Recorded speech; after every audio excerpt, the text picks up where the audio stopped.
ನಮ್ಮ ಬನ್ನಲಕಟ್ಟೆಯಲ್ಲಿರುವಂಥ ಗಣ್ಯ ವ್ಯಕ್ತಿ ಅಂತ ಹೇಳಿದರೆ ಸುಧೀರ್ ಶೆಟ್ಟಿಯವರು, ನಮ್ಮ ರಿಕ್ಷಾ ಚಾಲಕರು ಮತ್ತು ಮಾಲಕರು ಮೇಲೋಜಿ ಅವರಿಗೆ ನಾವು ಶುಭ ಕೋರಬೇಕು. ಯಾಕಂತ ಹೇಳಿದರೆ ಈಗ ಅವರಲ್ಲಿ ಒಂದು ಬೇಡಿಕೆಯನ್ನು ಇಟ್ಟೆ.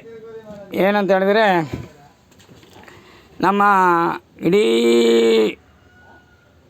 ದೇಶವೇ ಹೊಗಳುವಂಥದ್ದು ನಾಗಮಂಡಲೋತ್ಸವ.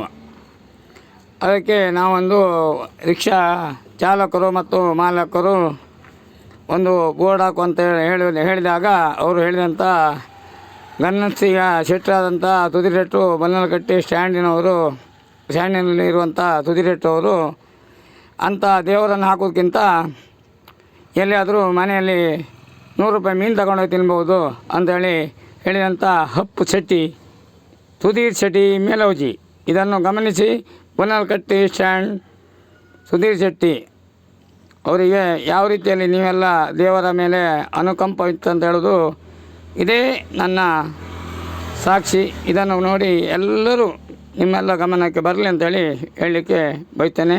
ಶ್ರೀ ನಾಗ ಮಂಡಲೋತ್ಸವ ಒಳ್ಳೆಯ ರೀತಿಯಲ್ಲಿ ನಡೀತದೆ. ಇಂಥ 100 ರೂಪಾಯಿ ಕೇಳಿದ್ದಕ್ಕೆ ಇಲ್ಲ ಅಂತ ಹೇಳಿದಂಥ ಶೆಟ್ಟಿಗೆ ಈ ಬರುವ ನಾಗಮಂಡಲದೊಳಗೆ ಆ ತಾಯಿ ಆ ನಾಗಮಂಡಲೋತ್ಸವ ಅದು ಸಿಕ್ಕೇ ಸಿಗ್ತದೆ ಅಂತೇಳಿ ನಾನು ಅವನಿಗೆ ಕೆಟ್ಟದನ್ನು ಬಯಸ್ತಿದ್ದೇನೆ.